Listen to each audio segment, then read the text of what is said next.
Baik, kita nak teruskan perbincangan di Malaysia hari ini. Ini berkenaan dengan sebab Ramadan dah semakin beberapa hari saja lagi, 2 hari saja lagi.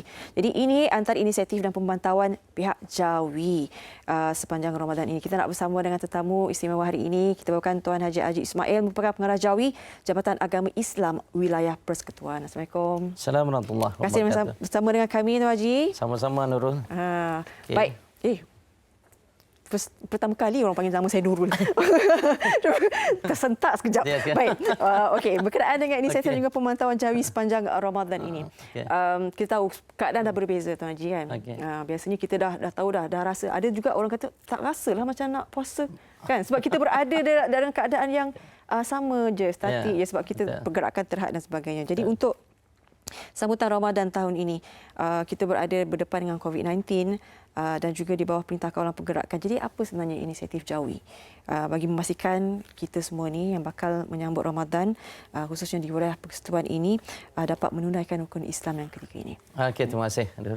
Jadi muslim-muslimat yang dikasihi sekalian, bila kita sebut tentang apa inisiatif Jawi, sebenarnya kita telah melaksanakan inisiatif ini bermula semasa PKP lagi, dan kita akan sambung dengan pertambahan inisiatif itu sempena dengan bulan Ramadan. Yang pertamanya, kita sebenarnya telah mengeluarkan satu surat keliling berkaitan dengan bagaimana kita nak menjalani ibadah di bulan Ramadan. Ini yang pertama. Yang kedua, kita juga mengeluarkan garis-garis panduan.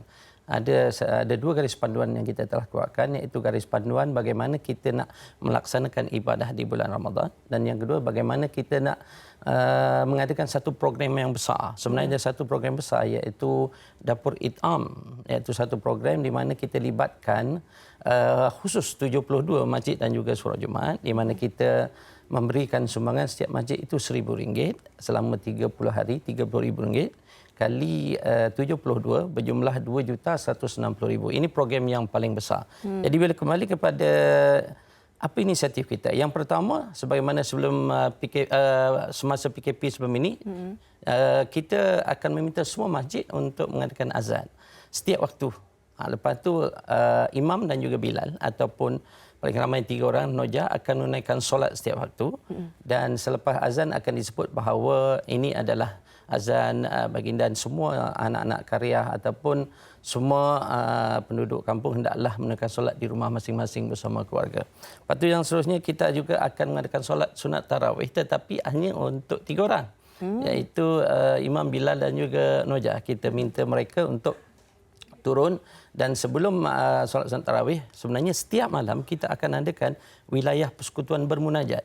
Di mana wilayah persekutuan bermunajat ini 7.50 malam sehinggalah waktu Isyak akan akan dimulakan oleh ketua imam ataupun bilal kita, dan akan dibuka pembesar suara di dalam dan juga di luar, dan akan diikuti oleh anak-anak karya ataupun penduduk daripada kediaman masing-masing. Dan ini sebenarnya salah satu daripada kaedah bagaimana kita nak menghidupkan malam di bulan Ramadan inilah, agar kita di rumah pun boleh mendengar dan juga boleh mengikuti. Maknanya kalau yang di rumah tu kalau berbuka, janganlah buka banyak sangat, kan. Kalau buka banyak sangat nanti dia lupa nak berzikir. Sebab kita minta agar penduduk-penduduk di kediaman masing-masing jangan lupa untuk bersama bermunajat. Lepas tu solat tarawih bersama dengan isteri ataupun suami, dan anak lelaki boleh menjadi imam kepada kepada ibunya ataupun adik-beradiknya yang lain. Dan seterusnya, kita juga masih menjalankan program-program bantuan. Kita beri program bantuan dalam sudut kita memberi makan kepada frontliner, kepada petugas-petugas media, dan kepada pihak-pihak yang memerlukan. Itu yang saya sebut tadi, 70 masjid sekurang-kurangnya, dan juga kita memang menggalakkan semua 89 masjid, 111 surau Jumaat untuk mengadakan program itu. Tetapi dengan pematuhan kepada SOP Kementerian Kesihatan Malaysia dan juga Perintah Kawalan Pergerakan. Sebab kita tak nak nanti program itu baik, tetapi dia memberi kesan yang tidak baik kepada kita. Sebab itulah mudah-mudahan kita akan cuba untuk menguruskan. Dan jangan lupa, ada satu lagi yang kita masih laksanakan, iaitu nikah secara dalam talian. Maknanya di bulan puasa pun kita masih jalankan tu. Maksudnya dia sekarang ini di Jawi lah. Saya lihat di Selangor ramai, tetapi di Jawi kita tapis. Walaupun ada 200 lebih yang telah mendapat kebenaran, tetapi setakat ni yang memohon dengan kita lebih kurang 16. Tapi kita tapis daripada sudut sebab mereka perlu memohon dengan kita.